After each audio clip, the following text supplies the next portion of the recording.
मैं मनमोहन सिंह अपने YouTube channel पर आप सभी का स्वागत करता हूं। मैं अपने विद्यार्थियों के लिए जो कक्षा 10वीं में है और अपने घर पर रहकर इस लॉकडाउन के चलते घर पर रहकर अपनी तैयारी नहीं कर पा रहे हैं, उनके लिए मैं फिर से अपनी एक रिवीजन क्लासेस शुरू करने जा रहा हूं। तो आप सभी विद्यार्थी जो 10वीं में हैं वो मेरे इस चैनल को देखें, सब्सक्राइब करें और लाइक करें, और अपने जितने भी दोस्त जो मिलने वाले हैं 10वीं में पढ़ते हैं उन सभी के लिए इसको शेयर भी ज़रूर करें। तो दोस्तों, आप सभी को पता ही है 10वीं का सिलेबस। तो हम सबसे पहले इसमें प्रायिकता के बारे में बात करेंगे, जिसमें प्रायिकता और सांख्यिकी जो दोनों प्रश्नावलियाँ हैं उनमें से 10वीं कक्षा में टोटल 10 नंबर के सवाल हमारे इसमें आते हैं। प्रायिकता में से लगभग 4 नंबर का या 2 या 3 नंबर का लगभग एक सवाल ज़रूर आता है। तो दोस्तों, हम प्रायिकता के बारे में बात करते हैं। सबसे पहले आपको मैं ये बता दूं कि प्रायिकता होती क्या है। प्रायिकता के बारे में आप सभी को पता ही है। प्रायिकता को अपन स्टार्ट करते हैं मित्रों। प्रायिकता अगर इंग्लिश में बात करें तो इसको कहते हैं प्रोबेबिलिटी। प्रायिकता का मतलब होता है मित्रों संभावना। क्या होता है? संभावना। किसी भी काम को करने की संभावना। आप किसी भी काम को करते हो तो उसमें क्या क्या संभावनाएं हो सकती है, उसे हम कहते हैं प्रायिकता। अब संभावना क्या होगी? किसी भी काम को करने की हमारे पास 2 संभावनाएं हो सकती है, या तो वो काम होगा या फिर वो काम नहीं होगा। तो इस तरह से हम कह सकते हैं प्रायिकता मतलब संभावना यानी किसी भी काम को करने में जब हम कोई काम करते हैं तो उसके लिए अनुमान लगाते हैं दोस्तों कि ये काम होगा या फिर नहीं होगा। तो इस आधार पे हम संभावना व्यक्त करते हैं। तो संभावना व्यक्त करने में हमारे पास 2 रिजल्ट आते हैं। एक तो ये कि वो काम होगा और दूसरा ये वो काम नहीं होगा। तो होने को हम लिखते हैं PA। अगर हम प्रायिकता की बात करें तो होने की संभावना को लिखेंगे अपन PA से, और नहीं होने की प्रायिकता को लिखेंगे PA बार से। अब प्रायिकता के लिए आपको पता है प्रायिकता क्या हुई? संभावना। किसी भी काम के होने की संभावना व्यक्त करना ही या उसका रिजल्ट निकालना ही क्या कहलाता है? संभावना कहलाता है। अब इस संभावना को हम एक सूत्र के द्वारा लिखते हैं, यानी होने की प्रायिकता। तो हमारे पास एक सूत्र आता है होने की प्रायिकता मित्रों को लिखेंगे अपन PA। होने की प्रायिकता क्या होती है? जिस भी काम को हम कर रहे हैं उसमें कितने परिणाम अनुकूल है, यानी अनुकूल परिणाम बटा कुल संभव परिणाम। तो इस तरह से मित्रों हमारे पास होने की प्रायिकता का आपके पास सूत्र आया अनुकूल परिणाम बटा कुल संभव परिणाम। अब हमारे पास प्रायिकता की कंडीशन है या तो होने की प्रायिकता या फिर नहीं होने की प्रायिकता। यानी कि हमारे पास संभावना कितनी है? काम कितना? काम एक है और उसके रिजल्ट कितने हैं? 2। तो उन दोनों कामों का रिजल्ट जो हम देखते हैं, आंसर अगर अपन निकालते हैं तो उनका टोटल वैल्यू क्या है? 1 है। क्यों 1 है? क्योंकि उनका काम भी 1 है। तो इस तरह से हम कह सकते हैं होने की प्रायिकता यानी PA प्लस नहीं होने की प्रायिकता PA बार बराबर इनका योग कितना होगा? 1 होगा। कितना होगा? 1 होगा। यानी होने की प्रायिकता प्लस नहीं होने की प्रायिकता दोनों का योग कितना होगा? 1 होगा। 1 क्यों होगा? क्योंकि हमने बात करी प्रायिकता की। प्रायिकता मतलब होता है संभावना, और संभावना 2 तरह की हो सकती है, या तो काम होगा या फिर काम नहीं होगा। काम होगा होने की प्रायिकता हम निकालते हैं। प्रायिकता का हमारे पास एक अपना सूत्र है होने की प्रायिकता यानी PA बराबर अनुकूल परिणाम बटा कुल संभव परिणाम। लेकिन नहीं होने की प्रायिकता को हम इस सूत्र से नहीं निकालेंगे। उसके लिए हमारे पास क्या है? होने की प्रायिकता और नहीं होने की प्रायिकता, इन दोनों का काम कितना है, एक है, इसलिए इन दोनों का योग कितना होगा, एक होगा। तो इस आधार पे हम नहीं होने की प्रायिकता को क्या कह सकते हैं, न होने की प्रायिकता। न होने की प्रायिकता, न होने की प्रायिकता बराबर क्या होगा, 1 माइनस, इसी सूत्र में हम पी ए का पक्षांतरण कर देंगे, तो यहाँ पे क्या है 1 माइनस, इधर पी ए प्लस में पक्षांतरण करेंगे तो माइनस में, पी ए बराबर पी न होने की प्रायिकता यानी कि पी ए बार बराबर 1 माइनस पी ए, ये हमारे पास किसका सूत्र होगा, न होने की प्रायिकता का सूत्र होगा। तो मित्रों अपन ने अभी सूत्र समझे, और सूत्र के बाद में अपन देखेंगे कि जैसे होने की प्रायिकता और नहीं होने की प्रायिकता। मान लो आपके पास होने की प्रायिकता दे रखी है, जैसा कि आपके प्रश्नावली 18 प्रायिकता प्रश्नावली कौन सी है, 18 प्रश्नावली है, और इसमें अपन पढ़ रहे हैं प्रायिकता के मैं सबसे पहले एक सिंपल सवाल को लेता हूं जिसमें आपके पास होने की प्रायिकता दे रखी है। सवाल नंबर, क्वेश्चन नंबर आपके पास 6 है, जो कि आपकी बुक में दिया गया है। क्वेश्चन नंबर 6 प्रश्नावली 18 है, और 18वीं प्रश्नावली के क्वेश्चन नंबर 6 में आपको दिया है होने की प्रायिकता। यदि होने की प्रायिकता आपको पास दी है कितनी, पी ए बराबर 0.65, और आपसे पूछा है कि न होने की प्रायिकता ज्ञात करो। न होने की प्रायिकता, न होने की प्रायिकता यानी कि पी ए बार आपको ज्ञात करना है। तो क्या हुआ, आपके पास सूत्र है P A plus P A bar बराबर 1 होता है, यानी कि अगर पी ए बार आपको निकालना है, यानी न होने की प्रायिकता बराबर क्या होता है, 1 माइनस होने की प्रायिकता पी ए, यानी कि आप 1 माइनस क्या कर दोगे, 0.65, तो आप एक में से क्या घटा दोगे, 0.65 घटा दोगे। अब घटाना आपको बहुत ही आसान है, आप लोगों को छोटी क्लासों में सिखाया गया। अगर आपको पॉइंटों की संख्याओं को घटाने में दिक्कत आती है तो आप देखो कि पॉइंटों की संख्या जिसको घटाना है उसमें को देखो, उसमें कितने पॉइंट के बाद कितने अंक है, पॉइंट के बाद 2 अंक है, पॉइंट के बाद 2 अंक है, तो यहाँ पे 1 के पीछे पॉइंट लगा करके 2 जीरो लगा दो, और जो संख्या है उसको आप डायरेक्ट इस तरह से लिख दो। अब आप सिंपली इनको घटा सकते हो, 0 में से 5 गया, हासिल लिया तो 5 आया, यहाँ पे बचा 9, 9 में से 6 गया तो कितना है, 3, पॉइंट की जगह पे पॉइंट, तो आपके पास आंसर कितना है, 0.35। ठीक, तो ये बेसिक क्वेश्चन था हमारे पास जिसमें होने की प्रायिकता दी गई थी 0.65 और नहीं होने की प्रायिकता पूछी थी। अगर मान लो इसी क्वेश्चन को हम रिवर्स कर दें, रिवर्स कैसे, जैसे कि यहाँ पे होने की प्रायिकता की जगह पे आप क्या हो जाए, न होने की प्रायिकता, क्या, न होने की प्रायिकता, न होने की प्रायिकता। अगर मान लो न होने की प्रायिकता आपको दी है, इसी क्वेश्चन को ले लेते हैं अपन, मान लो उदाहरण करके इसको ले लेते हैं, ये उदाहरण करके आपने लिया इसको, न होने की प्रायिकता पी ए बार बराबर 0.65, तो होने की प्रायिकता आपसे पूछी जाएगी, पी ए बराबर ज्ञात करो, तो आपके पास सूत्र वही है पी ए बराबर, अब 1 माइनस क्या हो जाएगा, पी ए बार, तो सवाल वही है, आंसर कितना आना है, 0.35। तो इस तरह से अपन होने की प्रायिकता दी गई है और नहीं होने की प्रायिकता पूछे तो हम पी ए बराबर 1 माइनस पी ए बार का सूत्र लगा करके अपन हल कर सकते हैं। यदि मित्रों आपके पास और बाकी हम सवालों के बारे में बात करते हैं, तो दोस्तों देखिए हमारे पास प्रायिकता है, तो जो प्रायिकता में हमारे पास 2-3 तरह के सवाल आते हैं, जिसमें मोस्ट सवालों की अगर हम बात करें तो इसमें एक आता है सिक्का, सिक्के से रिलेटेड क्वेश्चन सिक्का, और दूसरा आता है पासा। एक है सिक्का, दूसरा है पासा, इससे रिलेटेड क्वेश्चन आते हैं। हम पहले बात करते हैं सिक्के की, सिक्के से रिलेटेड जितने भी क्वेश्चन है उनकी हम बात करते हैं। तो सिक्के के क्वेश्चन को, अगर सिक्के के क्वेश्चन आपके पास दिया है, क्वेश्चन पूछा है उसने एग्जामिनर ने, और आपसे कहा जाए कि भाई इसकी प्रायिकता क्या होगी, तो सिक्के में आपको पता है 2 चीजें आती है,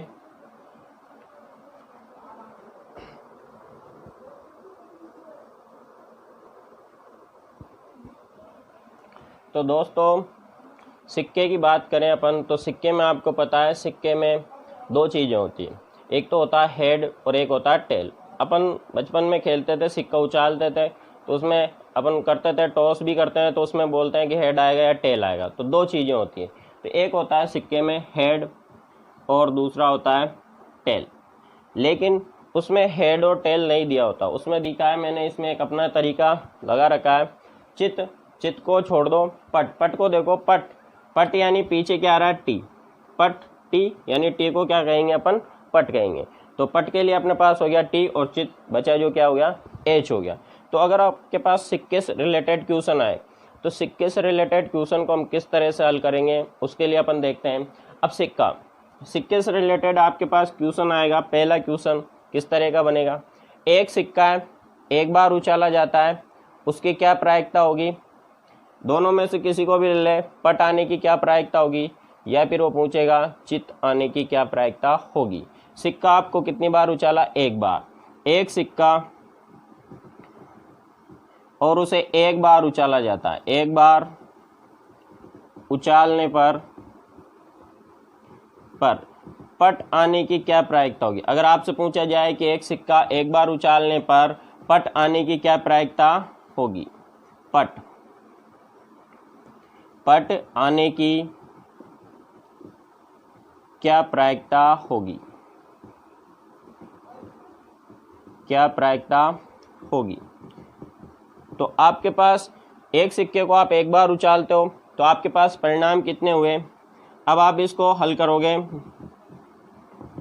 तो आपके पास एक सिक्का है, सिक्के में कुल परिणाम कितने हैं आपके पास। अगर हम सिक्के के परिणामों की बात करें तो आपके पास परिणाम है दो, एक तो है पट और एक है चित, यानी आपके एक तो टी है और एक क्या है, एच है। तो कुल परिणामों की अगर हम बात करें तो दो, कुल परिणाम कितने, दो परिणाम है। अब उसने क्या पूछा है, एक बार उछालने पर पट आने की प्रायिकता, क्या आने की प्रायिकता, पट आने की प्रायिकता। तो यहाँ पे आप प्रायिकता का सूत्र लगाओगे, पट आने की प्रायिकता, पट आने की प्रायिकता, पट आने की प्रायिकता, जिसको आप लिख सकते हो होने की प्रायिकता के बारे में बात कर रहे हैं, पी ए बराबर, सूत्र है हमारे पास एक माइनस पी ए, प्रायिकता का सूत्र है हमारे पास अनुकूल परिणाम बटा कुल संभव परिणाम। तो अनुकूल परिणाम, आपके अनुकूल परिणाम कितने हैं, पट आपके पास एक है, यानी अनुकूल परिणाम हुआ एक, और कुल संभव परिणाम हमारे पास है दो। कुल परिणाम कितने हैं, दो। तो आपके पास पट आने की प्रायिकता क्या हुई, 1/2। अगर मान लो वो पट आने की प्रायिकता की जगह पर चित आने की प्रायिकता पूछता, चित आने की प्रायिकता, क्वेश्चन हो गया हमारे पास दूसरा। आपके पास दूसरा क्वेश्चन बनता है, यह आपके पास सवाल चल रहे हैं अपने पास सिक्के के, और सिक्के में चित और पट। अब दूसरे क्वेश्चन के बारे में अगर हम बात करें, दूसरा क्वेश्चन है एक सिक्के को एक बार उछालने पर चित आने की प्रायिकता होगी, क्या होगी। तो परिणाम हमारे पास वही पट और चित, यानी एक परिणाम पट है, एक परिणाम चित है। हम सिक्के को उछालते हैं, या तो हेड आएगा या फिर क्या आएगा, टेल आएगा, या तो टी आएगा या फिर एच आएगा। तो कुल परिणाम है हमारे पास दो। और अब यहाँ पे बात करते हैं किसकी, चित आने की प्रायिकता। तो चित आने की प्रायिकता क्या होगी, चित आने की प्रायिकता वही अनुकूल परिणाम बटा कुल संभव परिणाम बराबर अनुकूल परिणाम, चित को देखो कितने चित है हमारे पास, एक चित है, और कुल संभव परिणाम कितने हैं, दो है। तो इस तरह से हमारे पास चित आने की प्रायिकता बराबर क्या होगी, 1/2 होगी। तो ये हमारे पास एक क्वेश्चन था जिसमें हम सिक्के को सिर्फ एक बार उछाल रहे थे और उससे हम परिणाम निकाल रहे थे। दूसरा हमारे पास इसी सिक्के से रिलेटेड क्वेश्चन, तो दोस्तों दूसरे पैटर्न की अपन बात कर रहे थे। दूसरे पैटर्न में हमारे पास क्वेश्चन था एक सिक्के को दो बार उछालने पर दोनों बार चित आने की प्रायिकता। ये प्रायिकता का क्वेश्चन नंबर 2 है, और इस क्वेश्चन में आप सिक्का आपके पास एक है और आप उसको कितनी बार उछाल रहे हो, 2 बार उछाल रहे हो। तो हम बात करते हैं यहाँ पर सिक्के, अगर आप एक सिक्के को 2 बार उछालो या फिर दो सिक्कों को एक बार उछालो, बात एक ही है। दोनों के परिणाम और रिजल्ट जो आंसर आता है, बात दोनों से एक ही आती है। हमारे पास सवाल में कोई अंतर नहीं आता है, दोनों बात एक ही है। एक सिक्के को दो बार उछालो या दो सिक्कों को एक बार उछालो। तो हमारे पास एक सिक्के को दो बार उछालो या अथवा करके अगर हम बात करें दो सिक्कों को एक बार उछालो, एक बार उछाल, तो इन दोनों से जो परिणाम आएंगे वो सेम ही आएंगे, सवाल होगा वो एक जैसे ही होगा, यानी दोनों सवाल आप कह सकते हो एक ही है।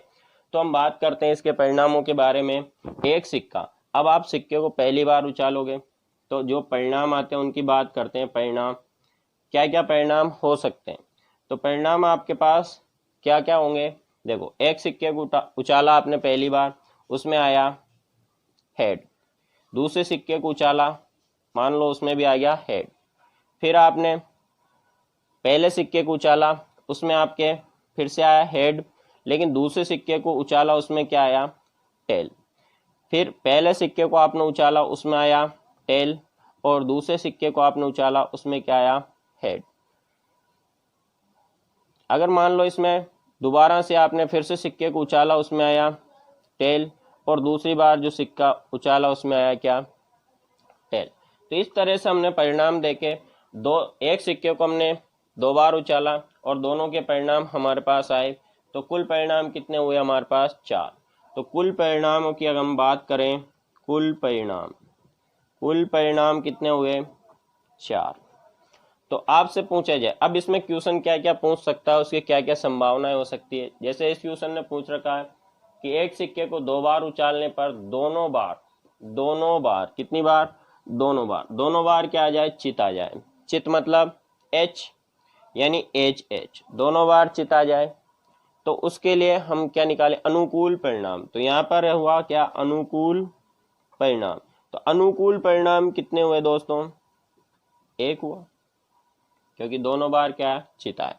अगर मान लो उसने ये नहीं पूछा होता और वो कहता कि एकांतरत चिताए, या फिर एक चिताए और एक पटाए, एक चिताए और एक पटाए, यानी दोनों बार नहीं तो चितो नहीं पटो, तो फिर क्या होगा?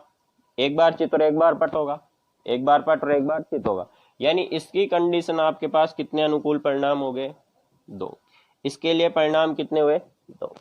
अगर मान लो वो ये नहीं पूछता, फिर ये क्या पूछ सकता है? वो पूछ सकता है पट आने की प्रायिकता, यानी एक सिक्के को दो बार उछालने पर दोनों बार चित की जगह क्या हो जाए? पट हो जाए। पट आने की प्रायिकता क्या होगी? तो पट आने की प्रायिकता के लिए हम देखेंगे अनुकूल परिणाम। बाकी कुल परिणाम तो 4 है, अनुकूल परिणाम कितने? पट 1 है, तो अनुकूल परिणाम कितना हुआ? 1। तो इसके लिए हम क्या निकालेंगे? एकांतर, दोनों बार पट होने की प्रायिकता। तो दोनों बार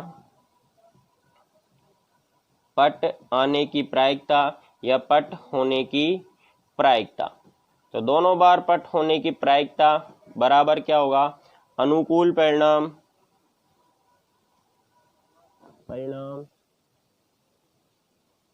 बटा कुल संभव परिणाम,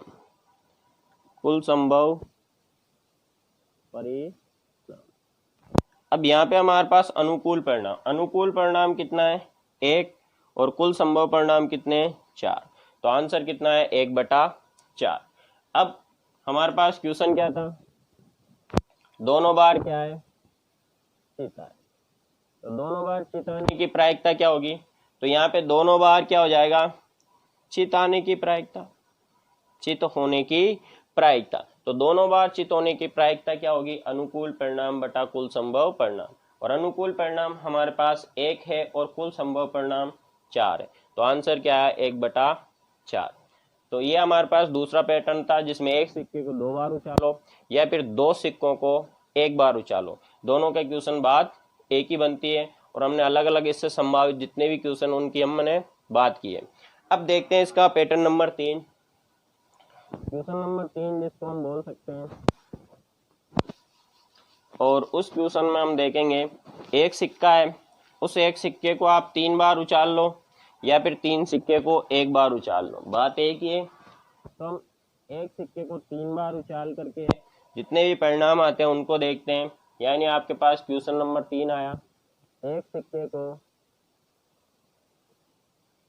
3 बार उछालने पर, 3 बार उछालने पर, 3 बार उछालने पर हमने 2 बार उछाला था, 3 बार उछालने पर क्या क्या परिणाम हो सकते हैं और क्या क्या पूछ सकता है उसकी हम बात करेंगे। उससे पहले मैं आप लोगों को दिखाता हूँ कि एक सिक्के को हम 3 बार उछालेंगे तो उससे कितने परिणाम आएंगे और क्या क्या परिणाम आएंगे। हमने एक सिक्के को 2 बार उछाला था तो उसमें हमारे परिणाम आए थे चित चित चित पट, या फिर पट चित पट पट। अब आपने एक सिक्के को 2 बार तो उछाल दिया, अब इसी सिक्के को आप एक बार और उछालोगे तो संभावना क्या क्या आ सकती है, चित आ सकता है, पट आ सकता है। ये दोनों कंडीशन बन सकती है, ये दोनों कंडीशन बन सकती है। तो चित चित और पट पट 2 बार उछाला तो क्या हुआ हमारे पास, चित चित चित, चित चित पट, चित पट चित, चित पट और पट। फिर यहाँ पे पट चित चित, पट चित पट, पट पट चित, पट पट और पट। तो हमारे पास एक सिक्के को 3 बार उछालने पर संभावित परिणाम या फिर कुल परिणाम, कुल परिणाम, तो कुल परिणाम कितने आएंगे हमारे पास, कुल परिणाम हुए हमारे पास 8। क्या क्या हुए, एक तो ये H H H, दूसरा हुआ H H T, तीसरा हुआ H T H, चौथा H T T और पांचवा परिणाम है हमारे पास T H H, छठा परिणाम है हमारे पास T T H और लास्ट 8वां परिणाम है हमारे पास T T T। तो इस तरह से हमारे पास कुल परिणाम कितने हुए, 8 हुए। इसको मिटा दे रहा हूँ मैं। अब इसके बारे में हम बात करते हैं कि भाई क्या क्या इसके संभावित क्वेश्चन हो सकते हैं। तो क्वेश्चन क्या पूछ सकता है, एक सिक्के को 3 बार उछालने पर तीनों बार चित आ जाए, या पूछेगा तीनों बार पट आ जाए, या फिर 2 बार चित आ जाए, या फिर 2 बार पट आ जाए, या फिर एकांतरत चित आ जाए, या फिर एकांतरत पट आ जाए। तो इस तरह से हमारे पास संभावित 4 क्वेश्चन इसमें बन सकते हैं। तो एक सिक्के को 3 बार उछालने पर एकांतरत चित आने की प्रायिकता, एकांतरत चित आने की प्रायिकता, ये मान लो आपसे पूछा गया है। तो हमने कुल परिणामों की बात की है, कुल परिणाम हमारे पास है 8, कुल परिणाम 8 आए। अब उसने पूछा एकांतरत चित, एकांतरत चित होने की, एकांतरत चित, एकांतरत चित होने के अनुकूल परिणाम, अनुकूल परिणाम, एकांतरत चित होने के अनुकूल परिणाम। अब एकांतरत क्या होता है, एकांतरत मतलब एक के बाद एक, यानी एक बार चित आए फिर पट आए फिर चित आए। अगर वो एकांतरत पट आने की बात करें तो पहले पट आए फिर चित आए फिर पट आए। अगर वो कहे कि तीनों बार चित आए तो तीनों बार चित आ जाए, तीनों बार पट आए तो तीनों बार पट आ सकते हैं। और वो कहे कि लगातार 2 बार चित आए तो लगातार 2 बार चित आए, H H T, H H, पहले टी फिर एच एच। तो कुल इसके अनुकूल परिणाम कितने हुए, 2। अगर तीनों बार चित आए तो उसके परिणाम कितने हुए, 1। तीनों बार पट आए तो उसके परिणाम कितना हुआ, 1। एकांतरत, एकांतरत मतलब एक के बाद एक आए। अब उसने पूछा चित, एकांतरत चित होने के अनुकूल परिणाम, एकांतरत चित यानी पहले क्या आना चाहिए, चित आना, चित पट चित, और कहीं पर इस तरह का कहीं पर नहीं। तो इसका अनुकूल परिणाम क्या हुआ, 1 हुआ। इसके अनुकूल परिणाम कितने हो गए, 1 इसका अनुकूल परिणाम हुआ। एक परिणाम हमारा छूट गया इसमें, टी एच और टी, लिखने में कहीं पे अपने मिस्टेक हो चुकी होगी। तो टी एच टी, तो एकांतरत चित्त होने के अनुकूल परिणाम बराबर कितना आया, 1 आया। तो हमें इसकी प्रायिकता निकालनी है। तो एकांतरत चित्त होने की प्रायिकता, एकांतरत चिन्ह होने की प्रायिकता बराबर क्या होगा, अनुकूल परिणाम बटा कुल संभव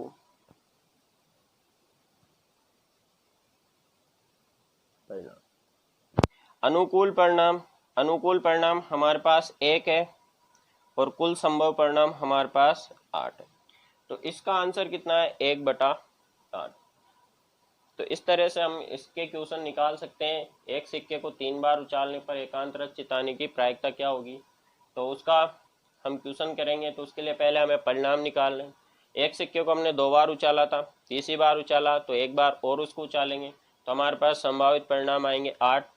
अब इसमें जो उसने पूछा है एकांतरत चित्त होने की प्रायिकता, एकांतरित चित्त होने की प्रायिकता यानी पहले चित्त आए फिर पट आए फिर चित्त आए। अगर वो पूछे कि एकांतरत पट आने की प्रायिकता, तो पहले पट आए फिर चित्त आए फिर पट आए। तो इस तरह से हम इसके अनुकूल परिणाम देखा हमने, कितना आया, 1 आया।